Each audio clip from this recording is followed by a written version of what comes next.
Salut à tous. Salut. Bon, bienvenue sur le podcast Tatami Connexion, votre podcast préféré après les autres. Je suis Jarod, voici Rolly. Aujourd'hui, on revient à nos premières amours. On va faire de l'analyse pronostique de l'UFC 294 et on va commencer avec le co-main event, Kamaru Usman versus Khamzat Chimaev, qui va se passer dans la nuit du 21 au 22 octobre. Donc c'est ce week-end à l'Etihad Arena. Donc combat en poids moyen. Donc ça, c'est la grosse nouveauté pour ces deux combattants-là qui sont montés de catégorie. Enfin, Kamaru Usman qui fait un short Une petite notice. précision, c'est pas dans la nuit. Du coup, c'est pas dans la nuit. C'est vrai que c'est à Abu Dhabi. Ouais, Alors, je sais plus quelle heure, mais c'est aux alentours de 22h, je crois. Enfin, non, la carte principale, 22h. Mais en général, ça finit Alors, quand même vers les... la prélim commence à 16h. En fait, en France, ils Ouais, peuvent diffuser qu'à partir de 20h30. Donc, je pense qu'ils vont commencer à diffuser à 20h30 direct. ouais, Faut que je regarde précisément à quelle heure, mais non, je crois pas que ce soit si tard que ça, hein. Ça va être assez tôt d'accord. quand même. Bah, ça dépend s'il y a que des KO ou pas, en fait. C'est ça le truc. Ouais. Bah, non, de toute façon, KO ou pas, ça change rien. Non, puisqu'il y a toujours une demi-heure sur les combats. Qu'est-ce que je voulais dire? Ouais, non, bah d'accord. Ouais, bon, oui, c'est vrai. C'est le réflexe de dire de la nuit du 21 au 22. Donc, effectivement, c'est une bonne précision parce que ça veut dire qu'on n'aura pas besoin de se coucher tard. On va pouvoir regarder ça en direct et ça, c'est une très bonne chose. Et une fois n'est pas coutume, on va commencer avec le tail of the tape. Donc, Kamaru Usman, c'est 1m83 pour une allonge d'1m93.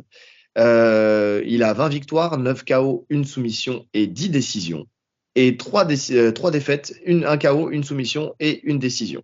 Khamzat Chimaev, c'est 1m88, donc il est plus grand, mais une allonge de 1m90,5, donc une plus petite allonge que celle de Kamaru Usman. Il est à 12 victoires, 6 KO, 5 soumissions, 1 décision et 0 défaite jusqu'à maintenant. Donc c'est un combat qui devait avoir lieu depuis un moment. Enfin, en tout cas, ils faisaient un appel du pied tous les deux pour pouvoir s'affronter. L'UFC ne voulait pas. Dana White avait dit que ce combat ne verrait jamais le jour. Aujourd'hui, il sauve la carte une partie de la carte de l'UFC 294, puisque rappelons que Paulo Costa a déclaré forfait suite à ses multiples opérations de son staphylocoque au coude. Et on perd pas au change. On perd pas au change. À notifier que les deux, c'est des welter à la base. Enfin, Chimaev combattait dans les deux catégories, mais Ousmane était le champion de la catégorie d'en dessous.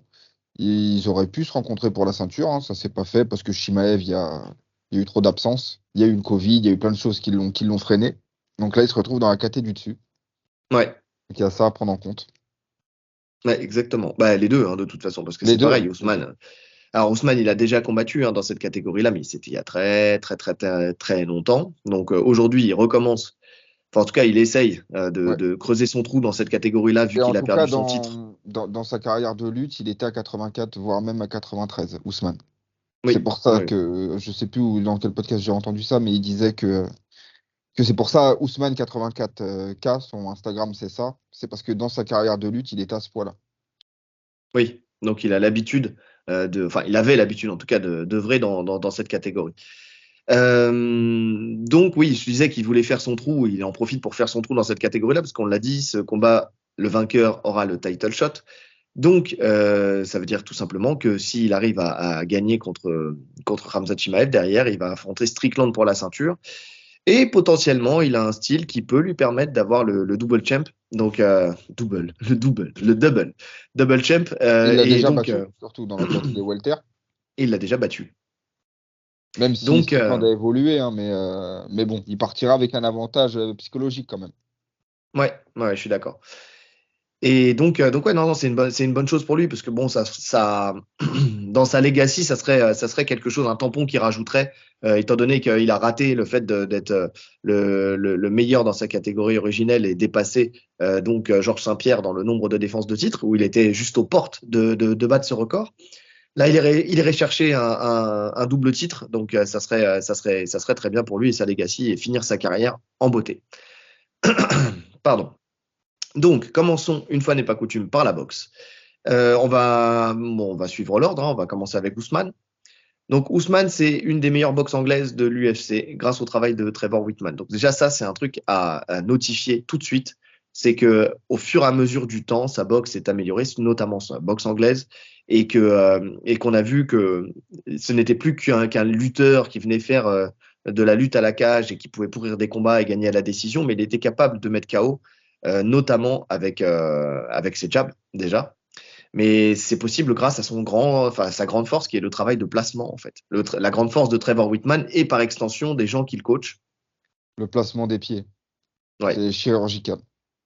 c'est ça. Toujours avoir le bon angle pour pouvoir créer l'ouverture et toucher efficacement. Le plus bel exemple, c'est le KO qu'il a infligé à Masvidal, hein, de toute façon. Le fait qu'il ait pris cet angle-là, qu'il ait pu envoyer son gauche-droite de l'espace qui a éteint Masvidal alors qu'il n'était jamais tombé KO jusque-là. Donc, c'est sa masterclass à lui, on va dire, pour le coup, parce qu'en plus, c'était sur le deuxième combat, là où Masvidal s'était préparé justement pour l'événement, pas sur le premier. Donc ouais, non, c'est avec cette image, tu sais, cette photo où tu vois le halo de sueur, tu sais, tellement la frappe, elle était sèche et que ça a bien fait tourner la tête de Masvidal avec ce halo de sueur qui est autour de la tête de Masvidal, tu sais. Cette photo, elle est magnifique. En tant que photographe, je l'apprécie énormément. Il est à l'aise dans les deux gardes. Il a avec un jab qui est très puissant. Donc, on l'a dit tout à l'heure, c'est vraiment sa grosse force, c'est son jab. Un combo qu'il utilise beaucoup est le crochet du bras avant, avec suivi du direct du bras arrière, pour le coup. Et il exploite bien le bénéfice de son allonge, parce qu'il a toujours, même là encore une fois, il a plus d'allonge que son adversaire. Il envoie quelques low kicks et front kicks, mais l'essentiel des coups viennent des points quand même. Il encaisse très bien et surtout il récupère très vite. Ça, c'est vraiment les différentes forces d'Ousmane. Ouais, maintenant, en point faible, on l'avait noté dans les précédentes analyses, c'est qu'il prend les frappes circulaires. Oui. C'est qu'il a tendance à pencher sur les côtés, justement. Il a un style un peu trop boxe anglaise, justement. Et on l'a vu avec le high kick de Edwards, hein. On l'avait prédit un peu que ce Oui. type de frappe allait faire du dégât. Bon, maintenant, il est à l'abri de ce point de vue-là, à mon avis, avec Shimaev. Mais bon, attention au crochet quand même. Est-ce qu'il a gommé ce petit défaut? Je sais pas. Autre point, tu l'as dit, il kick pas trop, hein, et je pense encore moins contre un lutteur. Ça, c'est sûr. Parce qu'on l'avait vu contre Demian Maia, il s'était fait saisir un low kick, il avait failli. Il était chuté. Il avait chuté, mais il s'était relevé tout de suite. Quoi d'autre? Non, après, défensivement, franchement, il n'y a rien à dire. Il est propre, Ousmane, hein. Mm. En re-regardant ces combats-là, c'est vraiment. Alors, peut-être un peu lent au démarrage. Un peu lent au démarrage, je dirais. Il met du temps, tu sais, il installe, il cadre, il prend son temps, Ousmane. C'est un travail de destruction. Il va pas rentrer direct dedans comme un Shimaev. Là, on Ouais. l'avait vu, il s'était fait cueillir direct contre Burns. Oui, mais il avait récupéré aussi tout de suite. Il avait récupéré tout de suite. Effectivement, ouais, il met du temps à démarrer. Bon, après, c'est parce que aussi il était coutumier des 5 rounds. Donc, forcément, tu dois monter crescendo. Hein, tu sais, tu prends tes marques et tout ça. Et puis, il faut que tu fasses ton combat. Tu construis ton combat sur 5 rounds. Là, ça va être 3 rounds. Donc, et il a conscience que Shimaev va commencer très fort, très dur, tout de suite. Donc, je pense il a déjà anticipé ça. Effectivement, tu parlais défensivement, il a de très bons mouvements de tête, il bloque très bien. Dès que ça se passe en ligne, enfin on l'a vu même contre Colvington et tout ça, bon même si les deux se sont envoyés des parpaings parce qu'ils voulaient pas reculer l'un et l'autre, surtout dans leur premier combat, mais on voit quand même que défensivement il est là. C'est plus sur les crochets effectivement, tu l'as dit que ça posait problème, mais ce n'est pas la force de Shimaev, les crochets. Donc c'est bien pour lui aussi, tu vois, contrairement justement à un Burns qui lui peut t'envoyer des crochets de l'espace. Et on l'a vu contre Shimaev même quand il le fait chuter, tu sais, quand il le met knockdown et dans la foulée, il le fait chuter avec son crochet.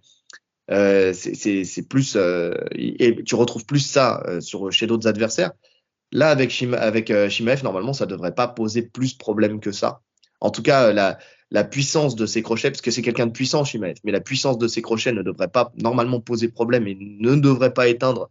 Je dis ça se trouve il va se faire coucher sur un crochet, j'en sais rien, mais normalement sur le papier il devrait pas éteindre un Ousmane qui, on l'a dit, on le répète, a une très bonne mâchoire, hein. Et puis surtout il a pas, à part ce high kick qui le met KO, il a jamais montré de faiblesse en fait sur quelconque frappe. Son menton, c'est pas parce que tu prends un KO que ton menton il est effrité, hein.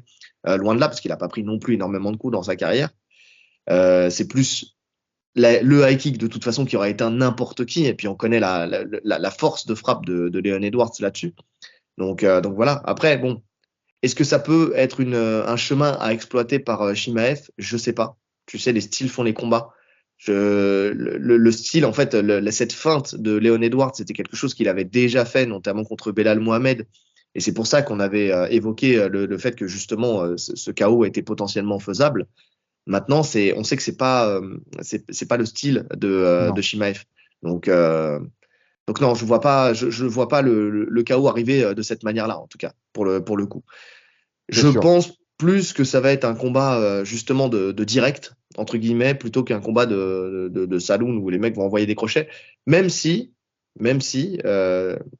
dans ce combat-là, s'il y en a un qui doit sortir du cadre, on va dire que ça serait plus Chimaev avec ce qu'il a montré. Hein. On ne sait pas si ça a évolué depuis, mais on sait que la grosse force d'Ousmane, c'est sa discipline. Il est vraiment discipliné. C'est-à-dire qu'il ne sort pas de son combat. Quoi qu'il arrive, même s'il peut rentrer à la bagarre, mais il va pas sortir de son combat comme Chimaev l'a fait pour Burns, tu vois. C'est clair. Non, bah après, le truc, c'est que s'il rentre à la bagarre, c'est qu'elle lui est imposée. Il va pas aller de lui-même à la bagarre. Ouais. Mais dès qu'il peut en sortir, il en sortira. Et il reviendra sur son schéma. Il va se remettre sur ses bases. Il va se déplacer. Il va chercher le bon angle. Il va gagner la guerre du pied et il va travailler avec ses jabs. Jab très efficace, hein, d'ailleurs, parce on a dit qu'il avait un jab efficace, mais il est capable de mettre KO sur ce jab. Parce qu'on a parlé du gauche-droite sur Masvidal, mais le jab, on l'a vu avec Burns, c'est comme ça qu'il termine le combat. C'est-à-dire qu'il le met knockdown 2 fois avec son jab. Donc c'est sa très grosse force. Et la deuxième fois, c'est celle qui a vraiment fait mouche et qui lui a permis de finir après en grand endpoint, si je me souviens bien. Je vais pas re-regarder ce combat. Ouais, c'est ça. Donc voilà. Une boxe qui est pas forcément super étoffée, hein, mais qui est très efficace. En fait, dans la simplicité et la efficacité. Chaque combat, il l'a peaufiné. Maintenant, là où les meilleurs, c'est quand même quand il avance. Quand il recule, quand il est sur le reculoir, ça devient plus compliqué. Et de toute façon, les deux, ça va être une guerre de qui va prendre le contrôle de l'octogone et qui va mettre la pression. Et les deux, sur ça, là, les deux ne lâcheront rien. Donc on peut se retrouver avec une guerre au milieu, tu vois.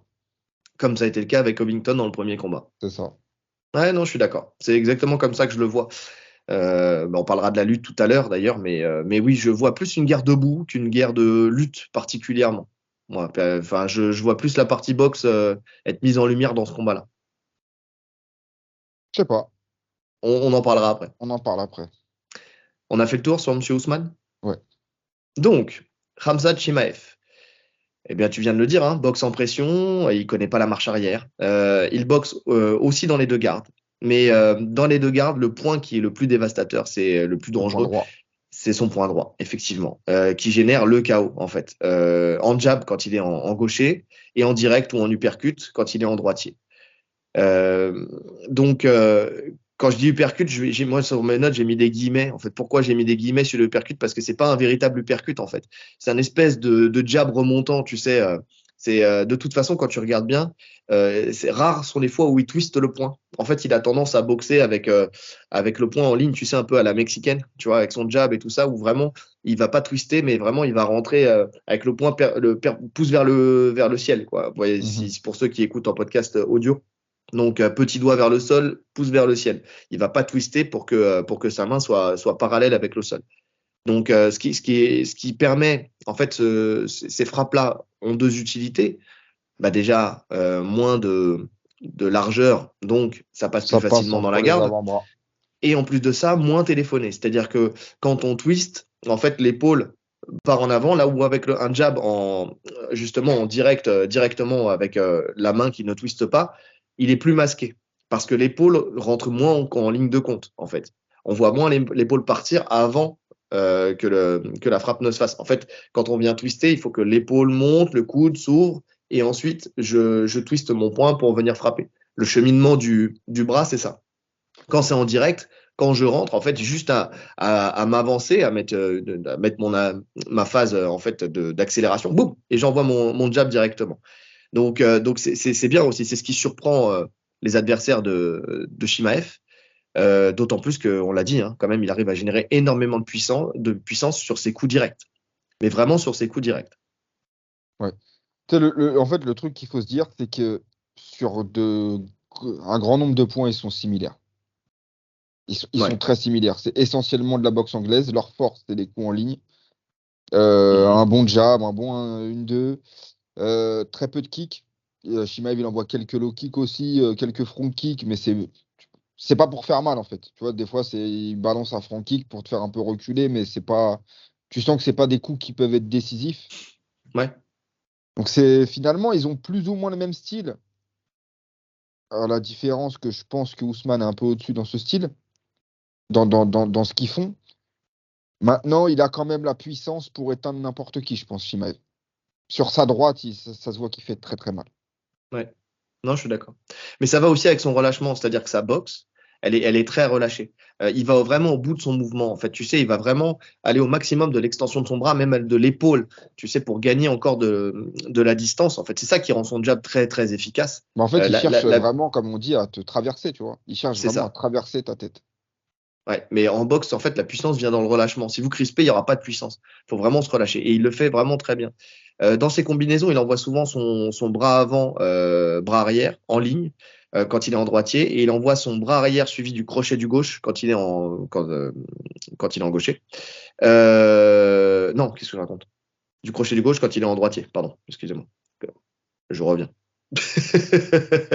De temps en temps, il envoie un gros crochet large ou un overhand du droit pour passer au-dessus de la garde de l'adversaire, mais parce qu'il est souvent plus grand que ses adversaires d'ailleurs. Mais je trouve que ça rend pas sa frappe plus lourde pour autant. Il fait beaucoup plus de dégâts quand il frappe en ligne avec précision, voire en contre, en fait, synchrone quand l'adversaire en fait commence son attaque. C'est ce qui s'est passé par exemple, avec Burns, où à peine il a commencé son attaque, boum, il est rentré avec son contre en ligne, et c'est ça qui le met knockdown, qui le fait chuter à un moment. Plus il essaie de frapper fort, en fait, et moins il frappe fort. C'est parce que justement, il crispe sa frappe. Et, euh, et c'est pas bon pour lui du tout. Du tout, du tout, du tout. Ouais. Après, contre Burns, en fait, on parle beaucoup du combat avec Burns parce que c'est le seul combat où on l'a vu boxer. Donc, finalement, on n'a pas énormément de recul Bah, c'est le seul sur. combat enfin, à part avec Alice Kerov, où ça a été Ouais, mais au-delà du premier round, quoi. ça remonte à bien plus loin. Donc, récemment, c'est avec Burns et bah, il se fait toucher sur les crochets, notamment quand il envoie son jab. Tu sais, Ouais. en fait, il a tendance quand il envoie son jab, sa main ne revient pas assez vite à son visage. Et Burns le contrait beaucoup comme ça. Maintenant, en fait, c'est très compliqué de parler de ce combat parce que on a vu une grosse différence entre le premier et le deuxième round, où il sort de son combat dans le deuxième round. S'il était resté aussi discipliné, je pense qu'il finissait Burns de la même manière que Ousmane le finissait. C'est-à-dire avec les coups en ligne, comme on a dit, en plus, Burns, Hmm. il prend tout en ligne. Donc il avait moyen, en fait, il s'est compliqué le combat.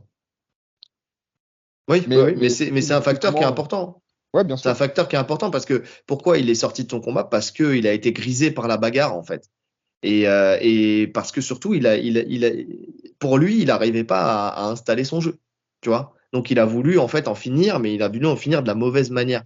Et même son coin n'a pas réussi à le canaliser plus que ça, tu sais, pendant le combat. Donc, c'est important ça l'aspect psychologique et l'approche d'un combat. Tu sais, ça joue. On l'avait dit quand on avait fait le débrief. Mais ce qui va faire de lui un champion, c'est s'il arrive à freiner justement cette folie, mais il veut tellement faire le spectacle et il a tellement tu sais, ce côté intense en fait qui ressurgit aussi dans ses combats. Je suis pas sûr qu'il soit en capacité de le faire. Tu vois, pour l'instant en tout cas, qu'il ait Bah, l'expérience écoute, pour le faire. on aura la réponse. Maintenant, je pense que c'est bien que ça lui arrive maintenant, enfin, dans son précédent combat. Parce Oui. que même lui, hein, en sortie de cage, quand il parlait dans les interviews, il disait qu'il a merdé, etc., qu'il s'est emballé. Donc je pense que après, on aura la réponse que dans la cage. Mais en tout cas, c'était une leçon nécessaire avant ce combat-là qui est encore plus important. Ouais, ouais, ouais. En tout cas, niveau défense, bah, il n'est pas super bon, hein. Que ça soit, parce que tu parlais des crochets, mais moi je trouve qu'il prend beaucoup de coups, quoi qu'il arrive, que ça soit crochet ou en ligne directe. Tu l'as dit, sa main ne revient pas assez vite. Il a pas beaucoup d'esquives de tête, de buste. Enfin, tu vois ce que je veux dire? Contrairement à Ousmane qui, lui, quand même, a pas mal un bon coup d'œil. Tu sais, il va venir esquiver, juste faire des petits retraits qui vont lui permettre après de contrer en asynchrone. C'est pas trop le cas du côté de Shimaev, qui fait plus confiance en sa mâchoire qu'autre chose, tu vois. Même Sauf des que fois, ça, il ressort même pas. Là, il y avait des phases contre Burns où il le touche avec son bras arrière. hmm, Et tu sais, il attend comme s'il attendait qu'il tombe, en fait. Limite, il était surpris que Burns ne tombe pas et il restait là. Il bougeait mais pas et il se faisait contrer. Et c'est tout le problème, en fait. C'est qu'il est tellement confiant dans le fait de faire tomber tout le monde, que ça soit par sa lutte ou que ça soit par ses points, qu'il ne comprend pas si quelqu'un y résiste. Et ça, c'est un vrai problème parce que s'il ne corrige pas ça, effectivement, ça va lui causer du tort. On a la même chose avec la suite de carrière de McGregor. Tu sais qu'il a eu tellement l'habitude de coucher tout le monde qu'aujourd'hui, en fait, quand sa gauche passe et que le mec reste debout, il bug, il comprend pas. voilà, c'est pas normal. C'est ça. Et ce qui fait que derrière, il sort limite de son combat, quoi.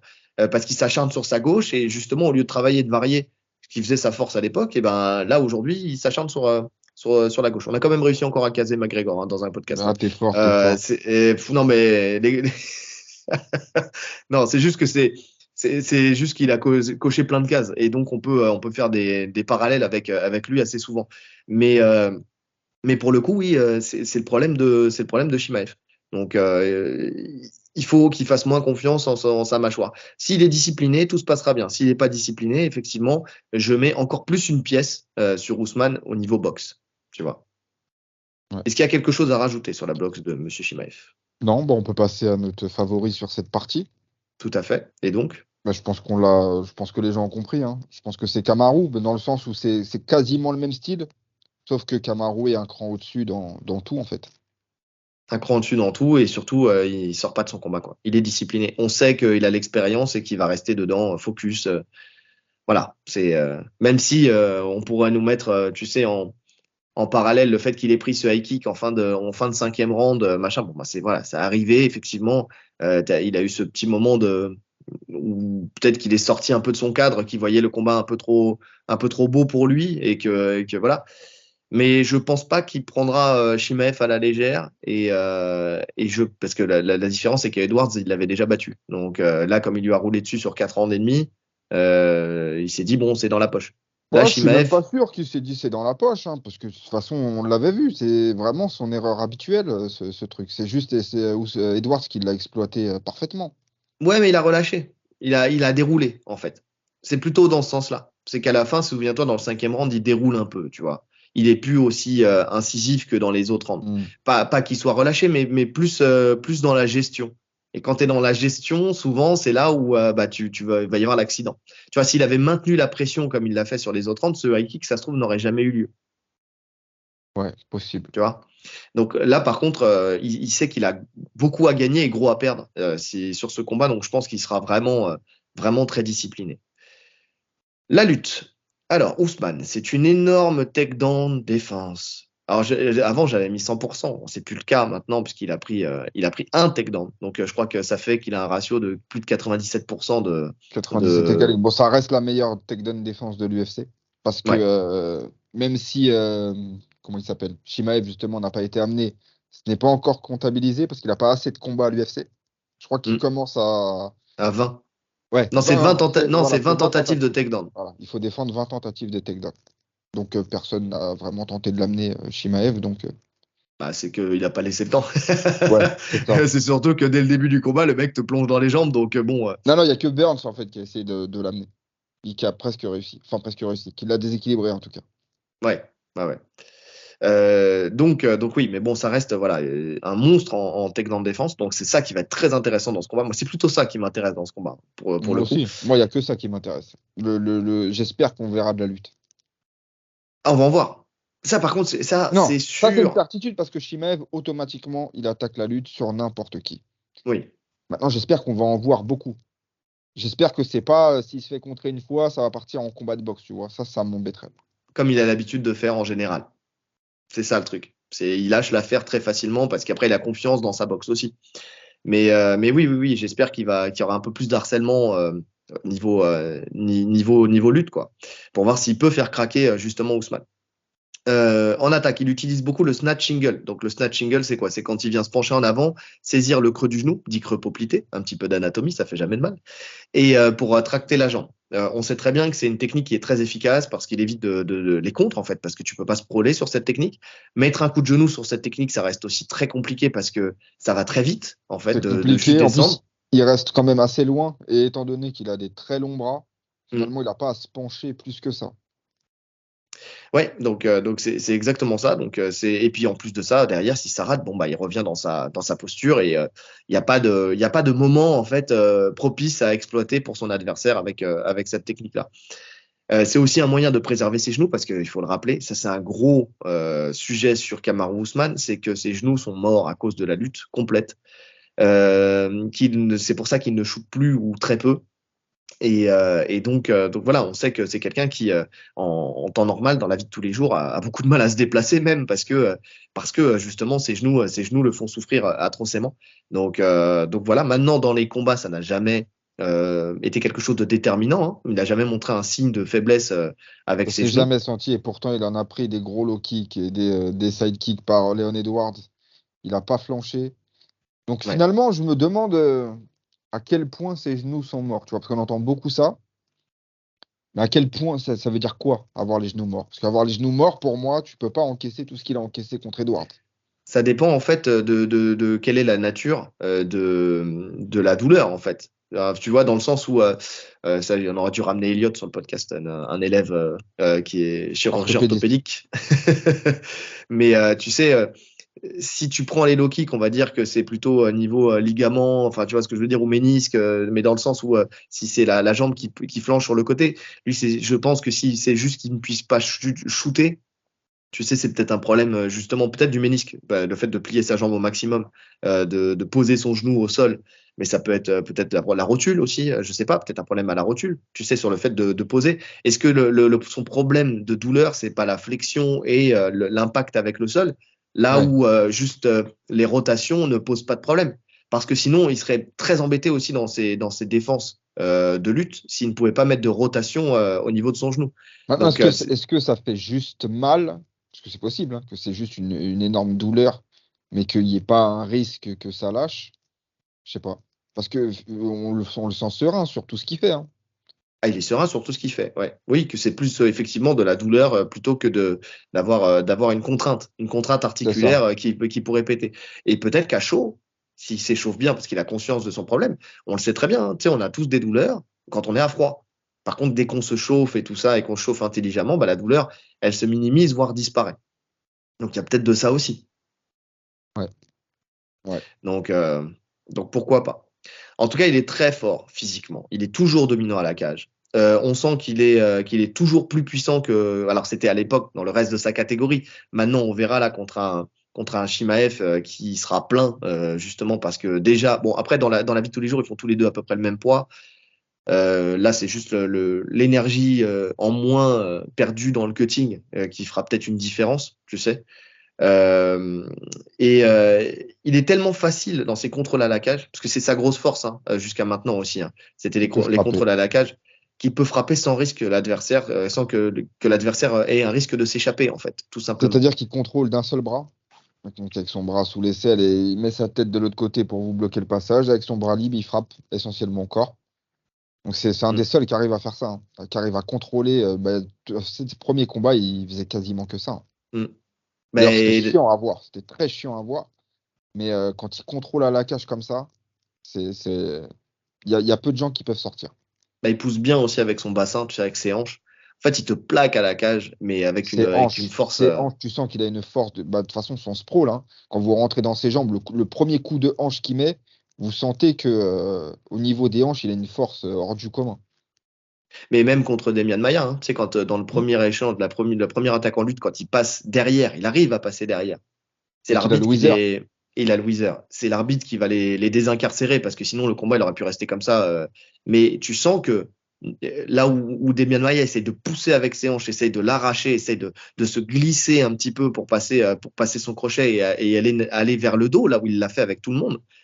Avec Ousmane, c'était impossible. Une fois qu'il a fermé la porte, qu'il a tout verrouillé, c'est mort. Tu ne passes plus. Tu ne passes plus. Il a une défense de single leg de malade aussi. Ça, c'est d'ailleurs, on l'a vu, hein, Demian Maia l'a attaqué en single leg tout le long du combat et il a défendu tout le long du combat. Et en plus, je prends en fait Demian Maia en référence parce que c'est le combattant qui, dans la lutte, je veux dire, dans le cheminement de sa lutte, est le plus proche de celui de Shimaev.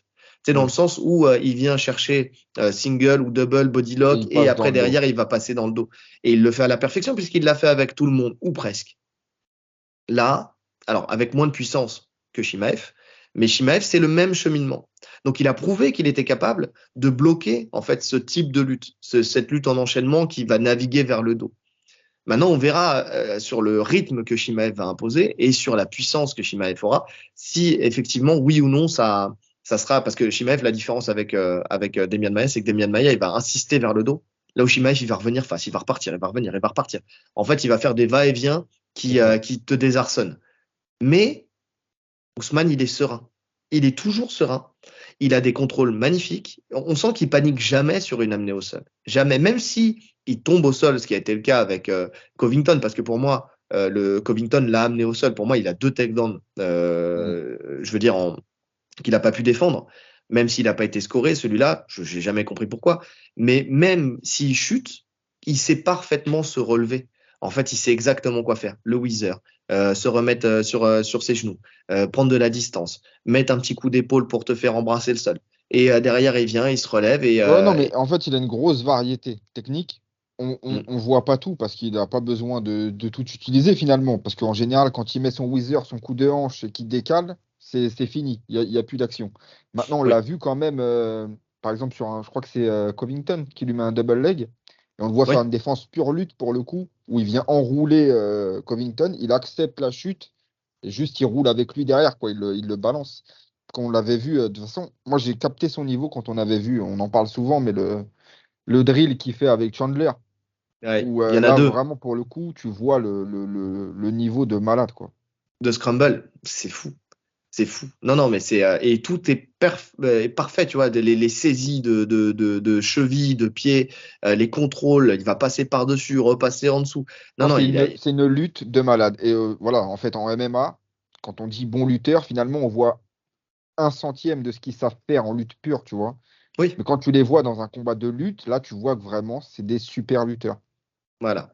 Après, c'est une lutte à adapter en MMA. C'est-à-dire que ni Ramsat, ni Ousmane, finalement, n'auraient peut-être pas pu faire une carrière en lutte, de lutteur, tu sais, Ah, clairement pas. professionnel. De toute façon, il était que D2, Ousmane. Il Ouais, était et que de puis, Division 2 et en plus, il avait un palmarès médiocre quand même. Enfin, comparé moyen. à d'autres palmarès, voilà, Ouais. il avait 30 victoires, 20 défaites, un truc comme ça, tu vois.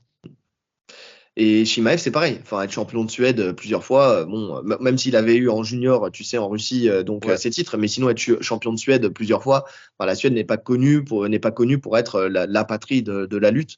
Donc ça met pas en lumière le niveau qu'il aurait. Tu sais, enfin, on va dire qu'il a très bien adapté sa lutte au MMA, qu'il est très bon par rapport C'est au juste reste ça, en fait. de l'UFC. Mais bon, c'est pas non plus un lutteur d'exception. C'est pas l'élite de la lutte, quoi. Donc ouais, mais ça va être Mais en intéressant MMA, de oui. voir qui sera le meilleur lutteur MMA en fait dans ce combat-là. Que dire de plus? Que dire de plus? Non, rien de spécial en vrai. Non, non, Non, voilà. franchement, pour le coup, il a toutes les armes, en tout cas, à imposer à Chimaev pour le contrer. Maintenant, pour le Maintenant, coup, c'est pas une euh, lutte qu'il a rencontrée souvent. c'est pas une lutte qu'il a rencontrée souvent. Ça fait, même sur ses deux précédents combats, il a pas eu besoin de lutter. Là, ça va le bousculer un peu, je pense. Et surtout, là, dans ce combat-là, lui, il n'a aucun intérêt à utiliser sa lutte offensive. Non. Donc, le seul intérêt pour lui, ça va être la lutte défensive. Il va même pas chercher à lutter de lui, en fait. Mais quand tu regardes bien, il lutte rarement en Il lutte, offensif. ouais, il lutte En fait, quasiment plus, en fait. les seules choses qu'il fait, c'est effectivement véritablement ce snatch single, parce que aussi ça lui permet de masquer sa boxe, parce que c'est aussi un moyen de faire descendre les mains et donc derrière, par extension, de pouvoir placer plus efficacement sa boxe. En fait, il varie bien. Ouais, C'est parce un qu'en peu fait, comme il vous comme rend Bonical. parano. Il vous rend parano C'est avec ça dans le sens où sa main avant, donc il vient la descendre pour taper votre genou. Des fois Mm. comme ça en plein enchaînement. Et en fait, c'est des feintes. C'est des feintes. Et à force, soit il le prend vraiment, soit vous vous attendez à ce qu'il le prenne, vous baissez vos mains pour anticiper la défense de lutte, et il remonte au visage. c'est ce qu'a fait Bonical dans son dernier combat, hein.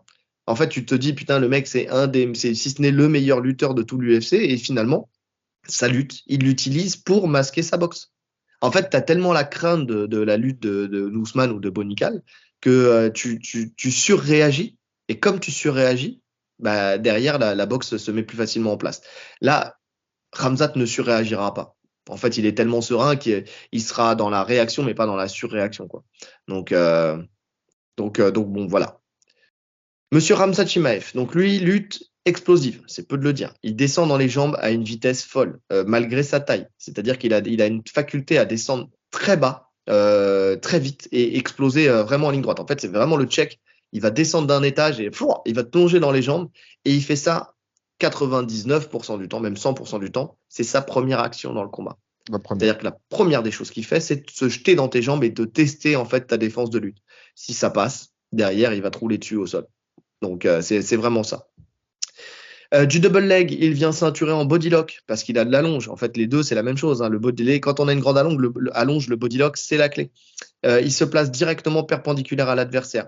C'est le début en fait de son chemin vers le dos. Là, il y a deux solutions. Soit il arrache et au moment où il repose l'adversaire, il met un petit coup d'épaule pour passer dans le dos. Soit il crochette la jambe de l'adversaire. Donc, comme il est en body lock, il vient, il crochette la jambe à l'avant, il racle la jambe pour que la personne, en fait, reprenne son appui. Au moment où il reprend son appui, il remet sa structure, boum, petit coup d'épaule de la même manière et il va chercher dans le dos. C'est exceptionnel. En fait, c'est tellement bien rodé. C'est très bien rodé. Mais franchement, et c'est le cheminement en fait de tous les lutteurs dagestanais finalement. Ils font tous à peu près la même chose. Ouais, non, il a ce style de lutte. Sauf que lui, il shoot plus en milieu de cage quand même, contrairement à eux. Lui, vraiment, tu sens qu'il. Oui. C'est un peu un mix des deux luttes, en fait, lui. C'est rare Maintenant, c'est de plus en plus rare de voir un mec shooter en double comme ça en milieu de cage. Et lui, il le fait en plus dès le début, quoi. À chaque combat, dans les 10 premières secondes, il est déjà dans les jambes. Ouais. Ah oui. Et tout le monde le sait. Tout le monde sait que ça va arriver. Et pourtant, il le fait et ça passe. Et ça passe. Alors, ça passe avec. Jusqu'à maintenant, c'est passé. Après, avec Burns, il lui a posé des problèmes parce qu'en fait, quand il est venu sur le travail de Bodylock, Burns a imposé juste ce qu'il fallait pour annihiler son style. Notamment, une chose qui a fait toute la différence, c'est la main en six grippe. C'est comme si on venait étrangler une personne à la gorge, la serre de l'aigle dans le kung-fu. Il mettait la main en six grippe au niveau du biceps, dans le creux du coude, au niveau du biceps de Chimaev, pour l'empêcher en fait de venir joindre ses mains. Et tout le travail, en fait, si on veut annihiler le jeu de Chimaev, c'est pas de réagir à sa lutte, mais c'est de l'empêcher de fermer ce body lock. Parce que si on l'empêche de fermer ce body lock, même s'il t'amène au sol, et que tu arrives à ouvrir justement son body lock, c'est là où tu vas réussir à agir. J'en avais parlé, je l'avais mis dans les notes pour Costa. On voit souvent Costa, on le voyait en fait réagir avec un Ushimata, avec un hanché, un goshi Ushimata pour se dire voilà, je suis pris en body lock, le mec est sur le côté, donc qu'est-ce que je fais? Je vais mettre ma jambe en barrage, un petit coup de hanche et je vais le faire basculer. C'est exactement ce qu'a fait Oliveira aussi contre Makhachev dans son travail. C'est une bêtise. Les mecs maîtrisent tellement bien ce jeu que ça ne peut pas fonctionner. En fait, ça ne peut pas fonctionner. Ils ont toutes les clés pour stopper ça parce que des lutteurs bien meilleurs qu'eux mettent ça en place pour les contrer. Et ils ont déjà du mal à le faire. Donc, quand tu t'inventes ça sur 2 mois de camp, je sais pas où tu veux aller chercher la solution pour amener ton adversaire de cette manière-là. Il faudrait vraiment que le mec soit malade, 42 fièvres, qu'il soit pas entraîné, qu'il regardait son père dans le public. J'en sais rien. Tu vois, le mec, il était pas dedans, quoi. En plus, la défense, maintenant, on a des très bons exemples avec Volkanovski qui a un peu le même, à peu de choses près, qui a quand même le même style de défense. Mais c'est les deux mains sur une main, donc le two-on-one. Le travail avec le crochet papillon quand on chute pour renverser. Mais en fait, maintenant, il faut en avoir les capacités. Tu vois, il faut avoir les capacités de faire ça. On peut. C'est juste que le problème, c'est qu'ils font Bon, on en parlera plus sur ce combat-là, mais il faut juste orienter le travail dans ce sens-là. Ils peuvent tous le faire. Il faut juste orienter le travail dans ce sens-là. Le problème, c'est que le travail, il est orienté souvent, et c'est le problème, et c'est la différence justement avec Volkanovski, c'est que souvent, c'est des lutteurs qui vont t'apprendre la lutte, ce qui est normal, et les lutteurs vont souvent te donner de la lutte pure. Enfin, tu vois, techniquement, c'est pur. En fait, ils ont un schéma, c'est tu viens, on t'impose ça, ta défense, c'est ça. La différence avec Volkanovski, c'est que son coach, entre guillemets, lutte extension, même s'il a des lutteurs, mais lutte extension seul, c'est Craig Jones. Et Craig Jones, c'est un mec du jiu-jitsu brésilien. Donc, les implications sont différentes. Et il a amené une défense complètement différente à ces armes-là. Et on en parlera justement dans l'autre podcast, parce que sinon on n'aura plus rien à dire tout à l'heure. Donc on en parlera tout à l'heure. Enfin, tout à l'heure ou le lendemain pour vous. Enfin, je sais pas quand est-ce que ça sortira. Qu'est-ce que je voulais dire? Donc oui, c'est une erreur. Et on a vu qu'un Burns pouvait en fait défendre déjà proactivement, avant même de s'être fait amener au sol, la lutte de Chimaev. Déjà, lui mettre des bâtons dans les roues. Donc, et Ousmane a complètement les armes pour pouvoir le faire, Ça, c'est sûr. même debout. Donc voilà, parce qu'en fait, quand tu regardes bien, il emmène très peu sur le double leg. Hein. Non, il amène quasiment pas sur le. En fait, il rentre sur le double leg, il arrache, il t'amène à la Mhm. cage. Exactement. Il Il t'amène, enfin, il t'amène à la t'amène cage, voilà. dans son coin. Il t'éloigne de ton coin et il Il t'amène t'éloigne de dans ton son coin, coin. ou alors il t'amène vers Dana White s'il a envie de discuter un peu. Il te colle à la cage et il travaille à partir de là. Parce que de toute façon, il a besoin de la cage. De toute façon, ça va avec ce jeu, tu vois. C'est des Mhm. mecs qui ne sont pas forcément. Alors, ça reste des très bons grappleurs tous dans ce style-là, mais c'est pas là où ils sont le plus forts en milieu de cage. Ils n'ont pas un grappling vraiment, tu sais, JJB, tout ça. Ils ont besoin, ils travaillent avec la cage. Donc, ils Oui. t'amènent à la cage. Maintenant, si il t'a pas arraché, il t'a pas ramené à la cage et il t'a fait chuter, s'il t'a juste poussé à la cage et que tu es en défense de cage control classique, c'est plus compliqué. On l'a vu, Burns, ça fait ce qu'il fallait, même s'il se fait arracher. Il se fait arracher sur un single. Mais bon, après, voilà, il a quand même réussi à l'arracher. Je pense qu'il n'a pas suivi. Il a suivi un petit peu, il a senti le danger, il s'est relevé. Parce que Burns sur le dos, c'est une galère. Bah, parce que Burns a cherché à se remettre en crochet papillon, en fait. Ouais, Dès bien qu'il s'est sûr. retrouvé en crochet papillon, justement, il a senti le danger. Poup, poup, poup. Il est parti. Il est ressorti. Il est ressorti. Maintenant, est-ce qu'il peut arracher Ousmane? Arracher Ousmane, j'y crois pas. Beaucoup trop stable, ça se voit. Le mec, c'est un mur. Non, pour moi, la solution, c'est d'arriver à lui prendre le dos debout, tu vois. Faut qu'il soit dans son dos debout. Maintenant, arracher Ousmane à la cage, j'y crois pas. Ouais, je suis d'accord. Ouais, je suis d'accord avec ça. Euh, ouais. Et Oh, défensivement, on n'en a pas parlé, mais défensivement, bah, bah, on l'a trop j'allais en peu parler. vu. T'allais en parler? Vas-y. Euh, non, bah, enfin, en fait, c'est pas qu'on l'a trop peu vu, c'est qu'effectivement, personne l'a attaqué, mais c'est plutôt quand c'est de la défense, quand les gens réagissent à sa lutte, c'est-à-dire notamment avec ce qu'a fait, bon, bah, déjà Burns et ce qu'a fait aussi Kevin Holland, hein, parce que Kevin Holland, tu sais, il faut pas l'enterrer trop vite. Ce qu'il a fait, c'est mieux que ce qu'a fait 99% qui ont affronté Shimaev. Et il a fait exactement ce qu'il fallait faire, d'ailleurs, en sachant qu'il n'avait pas eu de camp. Ça, c'était un short notice pour les deux. Donc, il faut, en fait, pour le contrer, tu viens et tu viens tourner avec lui. En fait, le but, c'est de faire lâcher le body lock. Kevin Holland a ce problème qu'il est fin. Burns est un peu plus large. Donc, déjà, plus la personne sera large et plus ça va être dur de maintenir le body lock, tu vois. Et Ousmane, il est plein. Déjà, il faut le savoir. Mais quand tu viens et que tu tournes comme ça avec tes hanches, tu sais que tu pars un peu en orange comme ça, que tu te jettes en fait vers l'avant, que tu roules avec lui pour en fait l'embarquer dans ton mouvement, il Ouais, y a tu fais une deux sorte de chute réactions. avant, en fait. Le mec est Ouais. embarqué obligatoirement. Il y a deux réactions. Soit il lâche tout pour se rééquilibrer, soit, comme a fait Shimaev, il vous suit, en fait. Ouais, soit il vous suit, mais c'est à ce moment-là où tu peux avoir un temps d'avance sur lui, puisque c'est toi qui initie le mouvement. Parce que Shimaev, en fait, le truc, c'est que lui, pour avoir le temps d'avance sur toi, il doit anticiper le fait que tu roules pour sauter plus loin que toi, Mm. pour pouvoir, en fait, t'attendre, finalement. Et c'est pour ça que contre Kevin Holland, il y a eu plusieurs rotations parce qu'il a été surpris par la première et il s'est ajusté sur la deuxième pour prendre du temps d'avance sur la troisième. Je dis une bêtise parce que je ne sais pas combien il y a eu de rotations, mais c'est un peu ce qui s'est passé. Et c'était très intelligent. Là, le problème pour Kevin Holland, c'est qu'il a pas pu revenir face. En fait, si tu reviens face, t'as gagné. Enfin, t'as gagné entre guillemets, hein, parce qu'après derrière, il y a tout le travail, body lock, machin. Enfin, tu vois, comme ça a été le cas contre Burns, tu sais où il s'est assis Ouais. jusqu'à la cage, il était en body lock mais il n'a pas réussi à monter plus que ça. Mais en tout cas, voilà, tout le travail, il est là. C'est comment tu vas rouler, arriver, sortir. Donc, tu as deux moyens de défendre sur cette lutte-là. Tu as celle-là, si jamais le body lock il est déjà mis en place et qu'il a commencé à t'amener au sol, où tu vas réagir en rotation.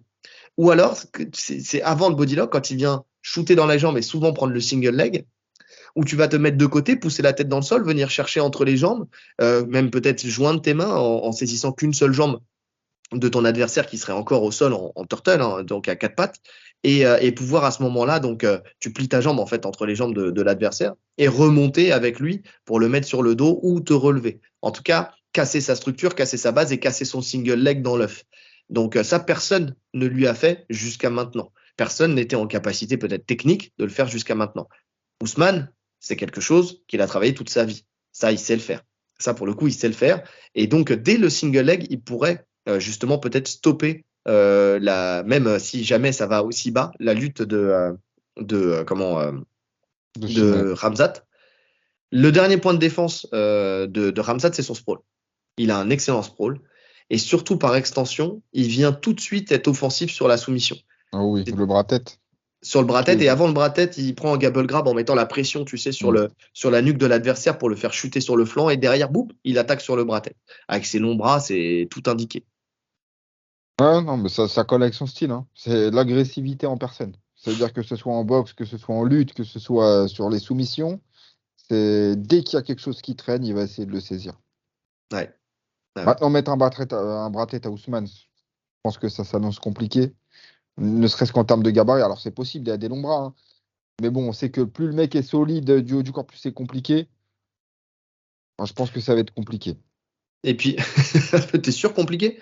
Parce que comme tu as dit 5 fois compliqué. Très compliqué. Ça va être très compliqué. Non, mais c'est surtout que en plus de ça, quand tu es un bon lutteur, tu sais, le bras-tête, tu peux l'annihiler tout de suite. Dès qu'il commence à rentrer le bras-tête, tu vas venir saisir à l'opposé, tu sais, ta main à l'opposé comme ça, et puis hop, tu vas remonter dans le dos. En fait, dès qu'il va s'installer sur le bras-tête, pif paf, il va rentrer, sortir sa tête, et même ça peut être une solution pour lui pour se retrouver en fait avec Shimaev en turtle et lui en contrôle de côté en fait à venir le frapper. Donc attention à ça. Le bras-tête contre un très bon lutteur, c'est pas toujours la bonne solution. C'est même rarement la bonne solution. Ils ont trop de en fait, ce qu'on appelle le front headlock en lutte, c'est quelque chose qu'ils ont aussi l'habitude de gérer. Et le bras-tête commence avec une situation de front headlock.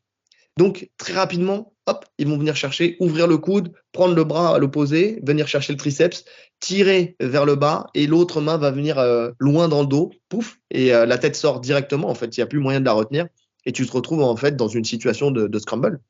Donc ouais, c'est intéressant. C'est intéressant.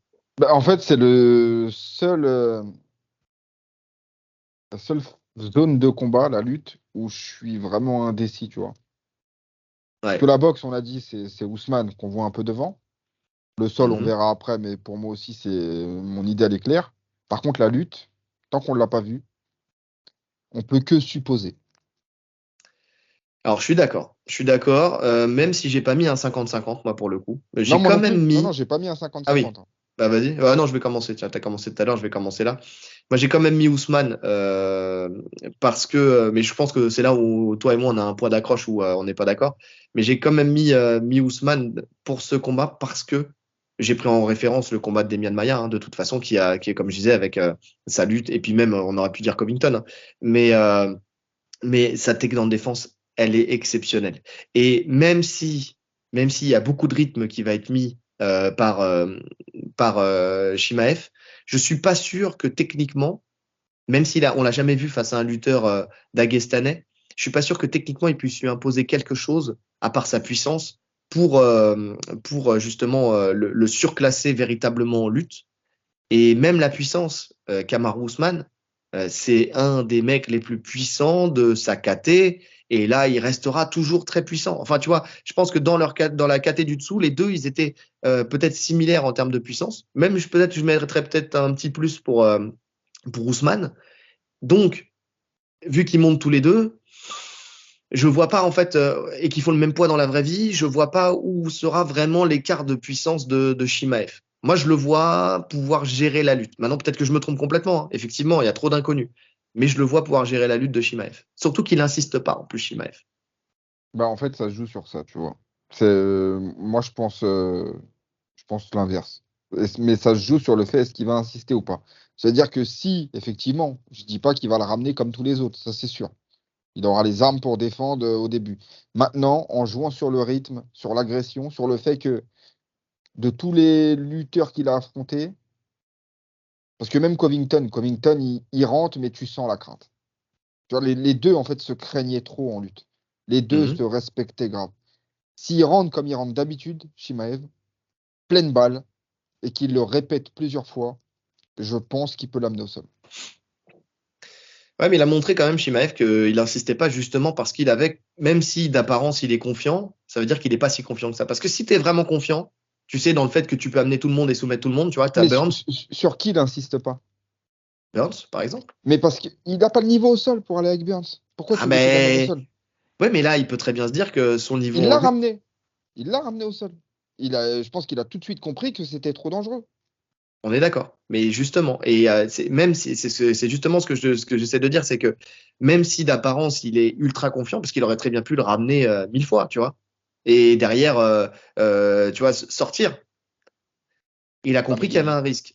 bah, bien sûr, il est Mais conscient, là, mais il n'est pas fou. si, si dans les phases de scramble, en fait, tu te rends compte que que Ousmane, il prend des positions un peu plus fortes, tu vois, qu'il le stoppe et que quand je dis Non, mais position forte, quand je dis position forte, le c'est pas, risque, le risque, c'est le sprawl. Le risque, c'est de rater son amener. Il n'y a pas de risque de soumission derrière. Jamais de la vie. je parle pas de soumission, je parle. Alors là, non, je parlerai jamais de soumission. On va le voir avec la partie seule. Et Ousmane, il nous a rien prouvé niveau soumission, hein, on va pas se mentir. Donc non, je parle pas de soumission. Je parle du fait que derrière, il s'installe, petit grand endpoint, il se relève, comme il a fait avec Demian Maia. Et en fait, ce que je veux dire par là, c'est plutôt plus qu'un danger, c'est que tu perds du temps et tu perds des points pour la suite de ton combat si ça va à la décision. N'oublions pas que c'est un 3 rounds et que la décision, elle est fort probable pour les deux. Et donc, et surtout l'énergie, parce que on en parlera tout à l'heure, mais Shimaev, même si tout le monde dit que c'est une machine de cardio, de tout ce que tu veux, pour l'instant, il a montré qu'il pouvait tirer la langue. Contre Burns, le rythme imposé a fait qu'il tirait la langue.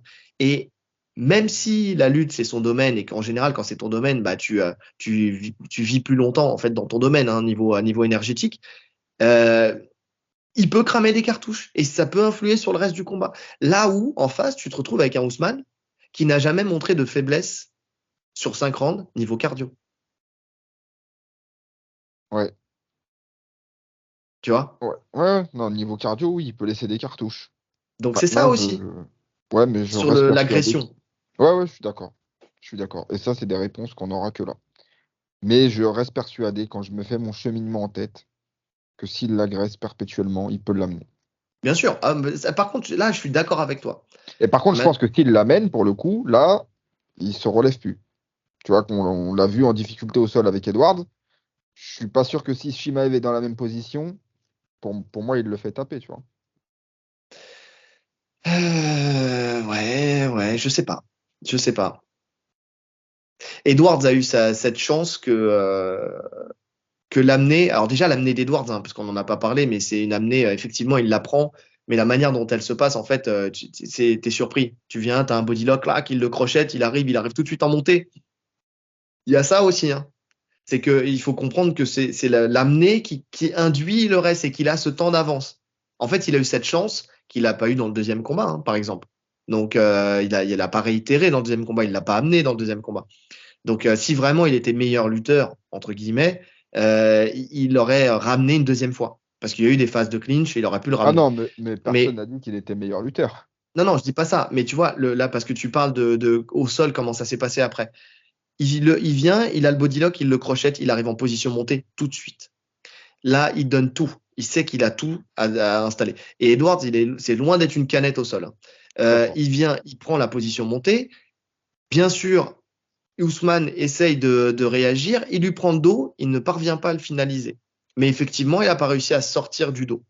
Euh, c'est normal, ça va pas avec le jeu des lutteurs. D'accord. Non, mais Par même contre, sortir du dos, c'est très compliqué. voilà. Par contre, sa défense d'étranglement a été très bonne et il a tenu jusqu'à la fin du round. Euh, c'est un fait de match. C'est un fait de match. Maintenant, pour que dans le style de Khamzat, pour qu'il arrive jusqu'à son dos, il y a beaucoup plus d'étapes parce qu'il va l'amener, il va devoir ensuite le prendre en quarter mount, derrière il va devoir prendre la menotte d'Agestanaise, puis après il va remonter encore un petit peu, il va commencer à frapper, puis après si l'autre lui donne le dos, il va prendre le dos. Mais euh, tout ça, c'est des phases où Ousmane peut apporter des réponses pour se relever. tu Oui. vois. Donc, je suis pas aussi catégorique que toi sur le fait que si ça arrive au sol, c'est fini. Je parle dans une position dominante, hein. Oui, mais il faut y aller dans cette position dominante. Effectivement, dans une position dominante, il a Non, toutes les c'est armes pour pour le ça que j'ai garder. précisé s'il se retrouve dans une. Je oublie l'amener au sol. J'ai dit s'il se retrouve dans la même situation qu'il s'est retrouvé avec Edwards, il se fait soumettre. C'est ça que j'ai dit. Ouais, et encore. Et encore. Parce que finalement, il est. Alors, on va passer à la partie seule, On hein. passe au sol, ouais. Mais ouais, on va passer à la partie seule, mais il faut qu'on finisse là, quand même le cheminement. Le, alors, il est très bon. Il sait quoi mettre en place pour aller chercher l'étranglement dans le dos. Il n'a pas montré qu'il avait plus de variété que ça. Et on sait très bien que l'étranglement dans le dos, c'est pas forcément la soumission la plus facile à mettre. D'accord. Bon, on l'a vu, hein, on en reparlera encore tout à l'heure avec Shimaev, avec Makhachev contre Volkanovski. Être dans le dos et tenter un étranglement, ça veut pas dire forcément le mettre. Il l'a mis à Ling Jingyang, il l'a mis à des mecs comme ça. Il a mis des bras têtes et tout ça. Bon, ok, il a une faculté de soumission, c'est indéniable. Mais, euh, mais il n'a pas montré non plus un jeu de Jujigatame, il n'a pas beaucoup de variétés de triangles, de trucs, de machin. C'est soit il frappe, soit il prend la menotte de Gestanez et il frappe, soit il va et on donne le dos et il tente l'étranglement. En fait, il a deux soumissions, hein. Il a le bras tête en sprawl et il a l'étranglement dans le dos quand il prend le dos. Il a deux soumissions qu'on a vues parce qu'il n'a pas eu besoin de faire autre chose. Ouais, ouais, ouais. Moi, je me base, je suis Saint Thomas en vrai, en extension de Jarod, hein. Je Ouais, me non, base bien sur ce que sûr, je bien vois, hein. sûr. Non, mais Donc, c'est sûr. Mais après, voilà, ça reste une inconnue. bon, passons au sol. Ouais. Alors, Ousmane, il n'est jamais sur le dos. Exception faite avec Léon Edwards. Sol de lutteur, il a des contrôles très forts, c'est qui lui permettent en fait de frapper en grand endpoint, même quand il reste dans la garde. En fait, il peut être dans la garde de l'adversaire Mais en il est toute dans la garde même. sécurité. Ouais. En fait, là où beaucoup vont chercher la demi-garde, lui, il Mhm. rentre dans la garde. Il se sent bien dans la garde. Bah, pour deux raisons. Déjà, il contrôle bien les hanches de l'adversaire de par le fait que ce soit un bon lutteur. Donc, il sent en fait quand l'adversaire commence à évoluer pour essayer d'attaquer une soumission. Et puis, il a beaucoup d'allonge. Donc, même s'il est dans la garde, il peut très bien frapper parce que ses bras peuvent aller jusqu'à la tête, entre guillemets. Parce qu'il ne va pas mettre la pression vers l'avant, hein. Il va rester à sa distance et il va frapper. Ça va aussi avec le fait qu'il ne cherche pas à évoluer au sol. Il cherche Non. pas une position, il cherche pas à passer la garde. Lui, il veut pas passer la garde, il s'en fout. Mais je pense, et en fait, j'ai compris ça avec son combat contre Demian Maia, c'est que c'est un bon moyen pour lui aussi de s'évacuer si jamais le problème commence à grandir au sol. Parce Hmm. que quand tu vois, quand il est au sol avec Demian Maia, il contrôle les cuisses, il garde l'ouverture des cuisses, il se relève, il se remet debout. Si tu es dans la demi-garde, il faut savoir passer la demi-garde. Quelqu'un qui Ah, maîtrise parfaitement la demi-garde, c'est très compliqué d'en sortir, les renversements sont faciles, enfin faciles, tout est relatif, mais en tout cas, euh, on va dire que on voit quand tu progresses au sol, ton chemin de progression va souvent vers la demi-garde parce que tu as beaucoup plus d'armes à mettre en place dans demi-garde que dans la garde. Donc, c'est pour ça, c'est aussi volontaire. Je pense qu'il l'a compris ça et qu'il sait que dans la garde, il peut se permettre en fait de garder de la distance et de se relever quand lui, il aura décidé parce qu'il empêche la garde fermée. Tu vois, il fait tout pour empêcher cette garde fermée. Et puis en MMA, de toute façon, la garde est rarement fermée parce que tu dois bouger, enfin, c'est pas quelque chose quand tu prends des frappes, souvent ta garde est s'ouvre, hein. Donc elle est rarement fermée. Sauf si tu arrives à garder ton adversaire collé à toi, mais comme il garde justement cette distance, bah il empêche ça. Voilà. ouais. Au contraire, s'il est conscient du danger, bah, c'est ce que je disais, il va contrôler, il va se relever. Voilà, bon, c'est à peu près tout, hein. De toute Ouais, il n'y façon, a il n'a pas pas dix un mille sol. choses à dire sur Ouais, Ousmane, hein. Ousmane, c'est voilà, c'est la sécurité au sol. La ouais. sécurité, mais sans non plus être craintif, tu vois. S'il se Mm, retrouve dans la garde, s'il y a possibilité de rentrer dans la garde pour mettre du grand endpoint, il va le faire, même contre un très bon grappleur. ouais. Il se sent pas en danger dans cette position. Et il a la puissance nécessaire pour ressortir, comme tu disais, en cas de besoin. Donc voilà, maintenant, sur le dos, on l'a vu qu'une fois. On l'a vu en difficulté, il a survécu. Ça signifie ce que ça signifie. On peut pas vraiment non plus en tirer de. Ah, c'est toujours mieux que Justin Gaethje. C'est sûr. Mais ça reste quand même dans la même trempe pour moi. Ça reste un lutteur qui n'est pas habitué à se retrouver dans cette situation et qui, en cas de grosse pression, de frappe, etc., peut faire les mauvais choix, je pense. Ouais. Ouais, non, c'est possible. C'est possible. Enfin, les mauvais choix. En fait, finalement, il fait les choix des lutteurs, c'est-à-dire qu'il va donner le dos, quoi. Il va se tourner, il va donner le dos, il va essayer de. Donc oui, c'est ce qui va en fait, c'est ce qui va dans le sens du jeu de Ramzat. Mm. Donc c'est pour ça. C'est vrai que là-dessus, je suis d'accord avec toi. Là, c'est intéressant. Maintenant, est-ce qu'il sera en capacité de le soumettre? Il va le contrôler. Maintenant, est-ce qu'il sera en capacité de le soumettre? J'ai l'impression quand même que sa défense et son mental et au sol est plus fort que celui, par exemple, d'un Justin Gaethje. Tu vois, Gaethje, c'est comme s'il avait lâché l'affaire. Il est tombé au Non, sol, il a lâché l'affaire. on a déjà parlé 1000 fois. Gedji, c'est Ouais, une tortue. Je pense que quand il se retrouve sur le dos, ça y est, dans sa tête, c'est waouh, c'est je fini. suis cuit. C'est ça. Ramzat, excellent sol. Il est très adapté au MMA, on le dit depuis tout à l'heure, hein, puisqu'il exploite parfaitement les poids de contrôle qu'il faut avoir pour stopper les défenses de l'adversaire. Il ceinture à l'arrière, puis vient crocheter la jambe, puis il sort. Enfin, quand je dis quand l'adversaire il essaie de se relever, tu sais qu'il est sur un genou et sur un pied. Il ceinture à l'arrière, il enlève en fait la jambe, il vient crocheter la jambe qui doit se remettre sur le pied. Mhm. C'est-à-dire que dans le sens où tu prends appui avec la jambe qui est le plus loin de la cage. Tu colles, tu es sur le genou du côté de la cage et tu te mets sur ton appui pour pouvoir prendre appui avec la cage, te relever et derrière ensuite entamer ton travail de lutte pour revenir en face. Donc lui, ce qu'il fait, c'est qu'il va tout de suite crocheter cette jambe-là pour la tracter et l'empêcher en fait de faire son œuvre, en fait, c'est-à-dire de pousser. De l'autre côté, il va prendre la menotte d'Aguestanaise. En plus, comme il a de la longe, c'est très facile pour lui d'aller chercher le poignet de l'adversaire. De là, il reste souvent, en fait, comme il a mis le premier crochet, il reste en quarter mount. Donc, quarter mount, qu'est-ce que c'est? C'est ce qu'on appelle aussi, enfin, ce que j'appelle moi la demi-monte, c'est-à-dire que il est en position montée, l'adversaire est sur le flanc et il a toujours le pied dans la demi-garde de l'adversaire. Ce Mm. qui n'est pas dommageable parce qu'il n'y a pas cette notion de rechercher les points comme en grappling. Il peut très bien rester là. Et surtout, ça lui met déjà un premier crochet pour aller chercher le dos par la suite. Donc voilà. Ta. Et de là, en fait, de là, avec la quarter mount, soit il frappe avec sa main libre, donc la main qui ne prend pas la menotte d'Aguestanaise, avec crochet et marteau, en fait, il fait des va-et-vient pour venir te frapper jusqu'à ce que l'arbitre t'arrête, ou soit jusqu'à ce que l'adversaire en ait marre de se faire frapper et donc donne le dos. Et de là, il vient chercher, naviguer vers le dos, il vient étrangler son adversaire, ou alors l'adversaire se remet de face, enfin sort ses hanches, essaie de se remettre de face, et il recommence à frapper. Et en fait, c'est ce va-et-vient là, parce qu'il t'empêche véritablement de sortir tes hanches pour pouvoir revenir face et revenir mettre le bras sous l'aisselle et remonter. Donc il te ferme les deux portes. Donc soit tu donnes le dos, soit tu te remets de côté. Dans les deux cas, tu as un danger. L'idéal, ça serait de faire lâcher comment dire, cette menotte d'Aguestanaise. Maintenant, force est de constater quand même que j'ai l'impression que le travail, parce que c'est pas infaisable, hein, on l'a travaillé, faire lâcher la menotte d'Aguestanaise, il y a plein de solutions, même des solutions des fois qu'on n'a pas l'habitude de voir. Souvent, on essaie de tendre le bras pour justement tendre le bras de l'adversaire, faire lâcher, qui sont plus en bout de doigt pour faire lâcher la menotte d'Aguestanaise, mais avec quelqu'un qui a de la longe comme lui, c'est compliqué parce qu'il aura toujours le bras un peu plus loin que le tien, Mm. donc c'est dur.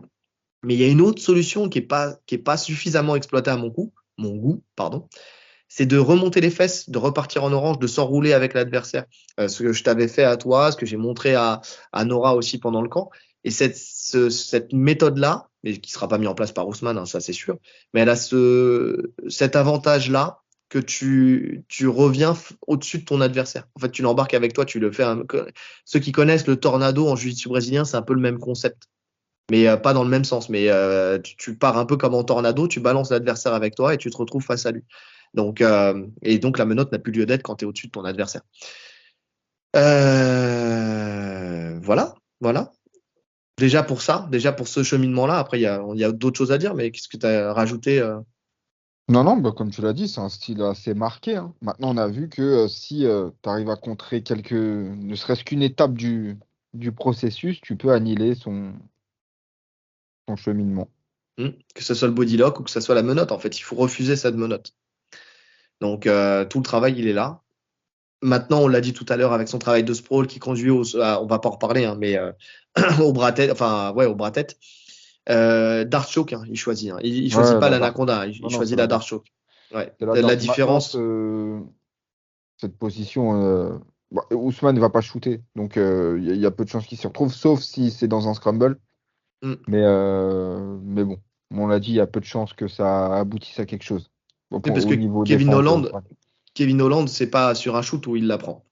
Il la prend sur la phase de scramble où derrière, ils se retrouvent tous les deux à genoux. Il se retrouve devant lui et il attaque la dart choke. Alors pourquoi dart choke plutôt que l'anaconda? L'anaconda, c'est quand on vient verrouiller les bras du côté du bras pris. La dart choke, c'est quand on vient verrouiller les bras du côté du cou de l'adversaire. La Ouais. dart choke a cet avantage-là que peu importe si l'adversaire il est large ou pas, de toute façon, c'est plus facile. La pression se met sur une partie qui sera toujours plus faible, qui est le cou. Et La en Dark plus de Shock, la, elle fait mal. voilà. Ça Et en fait plus très de mal. l'étranglement, elle fait mal à ce muscle-là, Cervical. là, qu'on appelle le scom. Non, mais même ça, là, le scom, ce muscle-là, si je me trompe pas. Ça fait une compression musculaire, en fait, au muscle du cou. Et donc, si tu tapes pas sur l'étranglement, souvent, tu peux taper sur la douleur. Et on voit Kevin Holland, quand il ressort Là, il de. se tient direct là, ouais. Mais Voilà. pour ceux qui ont déjà pris une darse, même niveau cervical, comment ça fait mal. Tu sens ton cou craquer si tu veux pas taper. Moi, même Ouais, plus souvent, c'est ça qui me fait taper que l'étranglement. bien sûr. Bien sûr. Ouais, pareil. Donc ouais. C'est pour ça, c'est quelque chose qui fait très bien. Et la dark choke, bon, on a dit que les lutteurs avaient des solutions, mais bon, tout le monde peut la prendre, hein. Enfin, mettre une dark choke à un lutteur, c'est possible aussi. Donc ouais, faut être vigilant sur les phases de scramble à cette dark choke là. À voir. Ouais. Pour Bon, ce combat, avantage au sol, Shimaev. ouais, Parce que si avantage on au est sol sur une Shimaev. phase au sol, il n'y a pas. On est sûr. Bah, avantage au sol Shimaev pour moi. Maintenant, j'ai hâte de voir aussi le scramble mis en place au sol parce que le niveau de scramble d'Ousmane, il est très bon. Donc on verra si justement parce que on va dire que avantage au sol parce que Ousmane il va jamais prendre une position forte, soumettre ou quoi que ce soit. Par contre, est-ce que Shimaev va réussir à imposer son jeu au sol? Ça, telle est la question. Donc oui, sur le papier, avantage à Shimaev. Maintenant, Ah non, mais est-ce ça, que c'est sûr. Ousmane a les clés pour annihiler tout ça? Mais c'est valable dans tous les domaines, ça. Oui, oui, oui, oui, oui, bien sûr, bien sûr. Non, mais c'est ça qui est intéressant dans ce combat, c'est que on se retrouve avec des profils où on va peut-être avoir des clés de lecture différentes de d'habitude. Tu vois, c'est un combat qui va justement apporter ces réponses-là. D'ailleurs, on le voit, hein, tu as déjà prévu parce que tu as une petite clé derrière toi. Tu vois, la clé de lecture, elle est déjà en attente sur ton mur du fond. Donc, Où tu vois une clé? à côté de ta fenêtre. Tu vois le cœur? Tu vas à Ouais. droite ou à gauche, je sais pas, vas-y. Ah oui. Ah, bien vu. C'est mon côté autiste. Je repère tous ces trucs-là. Donc voilà, voilà, ta clé de lecture, elle t'attend. Bref, les à côté, mon cher Rolly. Ousmane, il prend un short notice. Alors, à 10 jours, même si j'y crois pas trop, moi je pense que le short notice, il n'est pas à 10 jours, mais plutôt à peu près Un mois. un mois. C'est-à-dire au moment où Costa a commencé à parler de son problème de staphylocoque. Il y a dû avoir un petit coup de téléphone de Mister Dana pour dire bon, écoute, prépare-toi parce que potentiellement ça pourrait être toi. De Donc, toute façon, dans notre épisode actu il y a 2 semaines, on en parlait déjà. Tu avais sorti l'info, tu l'avais vu passer, je sais plus où. Moi, je l'avais pas vu mm, passer, mais tu m'avais dit que c'était une rumeur, mais que Ousmane était potentiellement backup de ce combat. ouais, Donc, ouais, il ouais. avait été forcément informé. Ouais, ouais, donc c'est pour ça. Donc en fait, son short notice n'est pas si short que ça. Ça lui a laissé le temps de se préparer. D'autant plus que dans sa préparation, il a pris Burns, parce que ça reste quand même des amis, même s'il y a eu ce problème quand ils se sont affrontés où il y avait de la tension. Mais bon, en tout cas, il a été avec là, il a pris Burns dans son coin. Burns, il faut savoir que, bah, comme on l'a dit depuis tout à l'heure, hein, il a affronté déjà Shimaev, donc il a des éléments de retour qu'il peut apporter à justement à Ousmane. Donc, c'est des éléments qui sont très précieux. Tu vois, là où l'inverse n'est pas vrai. Euh, Ne serait-ce qu'en ressenti, tu vois, pas forcément technique, mais ne serait-ce qu'en puissance. Il peut oui, être honnête sur lui en disant, ah, ça se trouve, il a dit à Kamaru, t'es bien plus puissant que lui, tu vois. c'est ça. Ou C'est l'inverse. c'est quand tu vois justement le début de combat de Makhachev Volkanovski 1, où pendant le combat, il prend conscience que niveau puissance, bah, c'est pas une dinguerie. Et donc, après, il réajuste, mais tardivement sur les phases de lutte. Là, tu as déjà l'info. Effectivement, tu as À quelqu'un qui quel a point goûté il est aux deux. puissant. Soit C'est fais ça. attention, il est vraiment puissant, soit non, ça va. Tu gères. C'est ça. Et donc, ça peut permettre de commencer plus rapidement dans le combat, en fait, dans le rapport de force. De pas attendre d'avoir les éléments par toi-même, quoi. Mm. Niveau Ramzat Chimaev, changement de staff.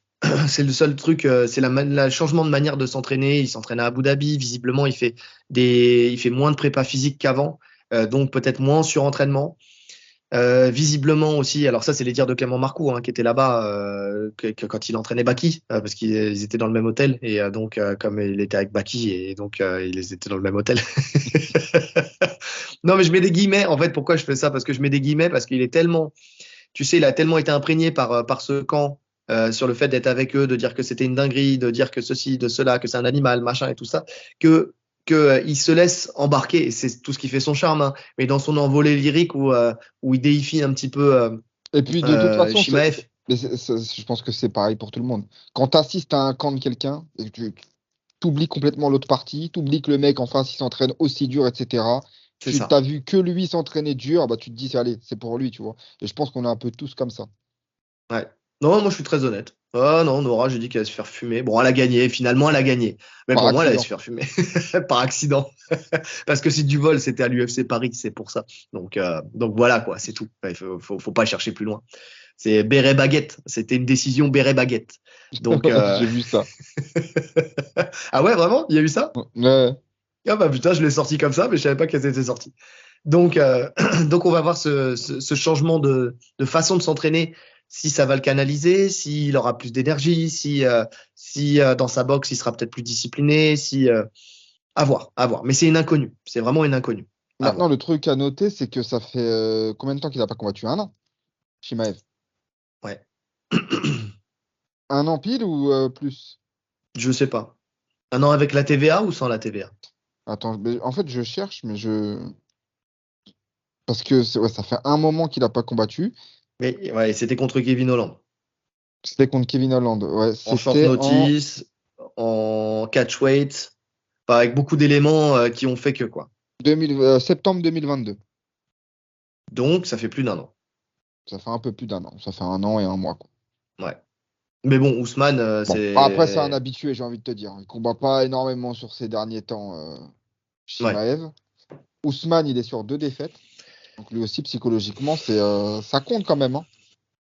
Ça compte, mais c'est 2 défaites contre le même mec. Ça compte. Non, mais attention, je le mets pas sous le tapis. Mais c'est 2 défaites contre le même mec qui potentiellement peut avoir ton anti-jeu. Tu vois? C'est pas le même profil.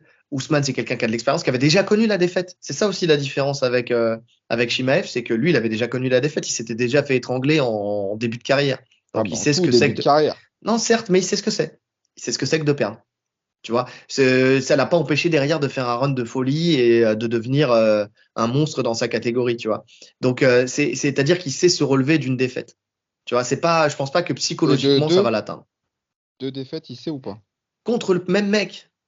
Ouais, Contre le mais même mec. franchement, quand tu as ce statut où on parle de toi comme un GOAT, tu vois, parce qu'il n'en était pas loin, hein. Ouais, Il ouais, n'était ouais. pas loin, donc je pense que psychologiquement, c'est compliqué de revenir. Il a 36 ans. 36 ans, Alors, c'est vieux. 37, je me sens bien, moi, qu'est-ce qu'il est. Ah, il a 30, c'est un ancien Ousmane, hein. On dirait pas comme ça, mais parce il Il est a, toujours affûté et tout, mais parce qu'il a pas de cheveux blancs aussi, ce bâtard. c'est ça. Il est pas comme moi. Non, ouais, franchement, je sais pas. Mais maintenant, l'avantage, c'est que, comme tu as dit, il a rien à perdre. Hmm. Pour le coup, là, il a plus rien à perdre. Non, moi, tu sais, 2 défaites contre le même mec, tu sais, t'as des mecs, c'est ton anti-jeu, faut l'acter. Enfin, moi, tu vois, je sais qu'il y a quelques personnes, une ou deux dans ce monde, qui ont mon anti-jeu. Non, mais je sais que, tu vois, potentiellement, au bout d'un moment, je crois que ça devient habituel. Tu te dis, ouais, bon, lui, t'as beau mettre des choses en place, t'as beau essayer de modifier ton truc, bon, finalement, le mec, il a construit, son jeu, il s'est construit autour du tien. Je parle pas forcément de toi, hein, mais Je me sens visé. ça fait 10 ans que le mec ne cherche qu'une chose, c'est de me fumer, le reste, il s'en bat les couilles. Donc voilà. Mais non, mais le jeu se construit autour du tien, ou alors il s'est construit, bah, pas, enfin, tu vois, Ouais, et puis Voilà, c'est il comme a des ça, c'est ton capacités némésis. physiques, C'est etc., qui ça. font que ça te contre systématiquement. Voilà. Et tu peux l'acter psychologiquement. Moi, ça me choque pas. Tu vois, c'est pas transposable à tout. Tu vois, là, il se dit que le profil est complètement différent d'Edwards. Donc, non, moi, je pense qu'il peut être serein à l'approche de ce combat-là parce que c'est effectivement une réponse à laquelle il peut avoir l'habitude plus que contre Edwards, qui était plus complet finalement, qui était vraiment plus complet d'ailleurs. Parce qu'Edwards, on l'enterre à chaque fois, on dit qu'il est nul, mais non, il est super complet, c'est un grand champion. Donc ouais, non, c'est pour ça, c'est pour ça. Pronostic. Je te laisse commencer. Ouais, bah, je te l'avais dit de façon en off, hein. Je prends un petit risque, mais je vois Shimaev par soumission. Quel round? Deuxième. Ok. Premier ou deuxième? Moi, je vais faire des pourcentages, comme d'habitude, c'est mon côté mathématicien. 60%, je mets Ousmane à la décision. 40%, je mets Shimaev par KO ou TKO. Parce que je le vois pas forcément soumettre, mais plus prendre une bonne position et envoyer son grand endpoint avec un arrêt de l'arbitre. Pareil, premier ou deuxième round. Même si je verrais plus le deuxième. Comme ça. Mais en tout cas, si décision il y a, avec l'expérience, je vois plus Ousmane. En fait, tu sais, le truc qui me fait dire peut-être premier round même, c'est que le premier round, c'est le round où Shimaev est le plus dangereux. Et c'est le premier round où Ousmane, pour moi, est le plus ouvert.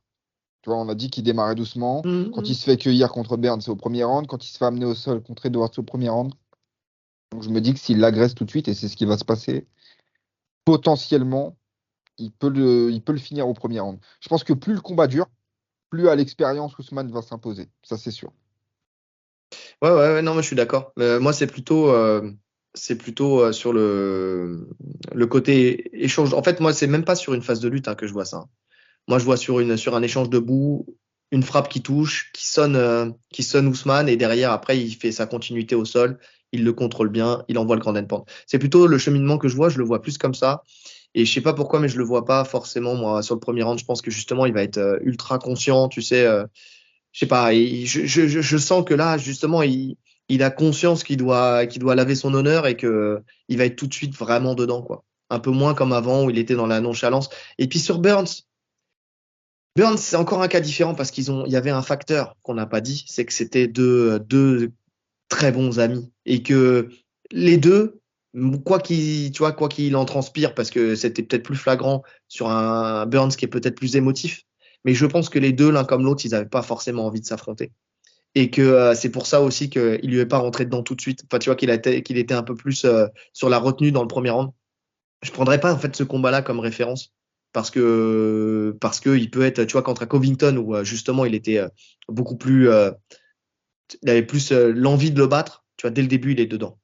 Dès le début il est dedans. Donc je le vois plus comme ça, comme une approche de combat contre un Covington que contre un Burns. Burns, il y avait vraiment ce facteur X. Ouais. Parce que là, pour le coup, en plus, les deux se détestent, hein. Enfin, ils veulent Ouais, vraiment s'affronter depuis un moment. Je dirais bah pas ouais. qu'ils se détestent, parce que non, en fait, ils se détestent pas. Il y a du clash, mais c'est du show. Je pense pas Oui. qu'ils se détestent profondément, tu vois. Il n'y a pas une vraie haine entre eux. Mais en tout cas, sportivement, ça fait un moment qu'ils se tournent autour et qu'ils veulent se tester l'un contre l'autre. Ouais, je suis d'accord. Je suis d'accord. Donc bon, à voir. À voir. En tout cas, donnez-nous votre avis, que ça soit sur la lutte, qui pour vous va s'imposer sur la lutte, puisque c'est vraiment le point d'accroche qui fera toute la différence dans ce combat. Donnez-nous votre avis sur votre pronostic. Savoir si pour vous Ousmane est en fin de carrière, a pris son short notice et va pas gagner, ou si la fraîcheur de comment dire, bah là c'est dans les deux cas, je Ouais. mets Shimaev gagnant. Euh, la fraîcheur de Shimaev va faire qui va gagner. C'est pile je gagne, face super. Non, enfin pour vous, est-ce que Ousmane va gagner ou est-ce que Shimaev va gagner? En attendant, abonnez-vous, likez, partagez. Cliquez sur la cloche des notifications, mettez les 5 étoiles sur toutes les plateformes de podcast. Si vous voulez nous soutenir, ça passe essentiellement par là. On a aussi un Tipeee que vous retrouverez dans la description de cette vidéo. Donc, si jamais vous voulez faire un don, soit en une fois, soit en récurrent, c'est à vous de choisir, ou soit pas du tout. Après, on met le couteau sous la gorge de personne. Donc voilà. On va poster d'abord cette vidéo-là. On va faire la deuxième. celle qui nous intéresse aussi énormément, qui est Volkanovski contre Makhachev. Ça, c'est aussi je sais même l'analyse pas que. quel combat m'intéresse le plus. Les deux sont parfaits. Les deux sont parfaits. Je mets un petit plus même pour le main event. Un tout petit plus. Un tout petit plus. Moi, je préfère celui-là, je crois. Ah ouais? Dans les conditions qui sont faites, je préfère celui-là, je pense. D'accord. Moi, c'est l'autre parce que Volkanovski, il me grise. Tu vois, c'est comme ça. En tout cas, il ne nous reste plus qu'à vous souhaiter une bonne journée. Ou une bonne soirée. En fonction de l'heure à laquelle vous nous écoutez. Allez, salut. Salut.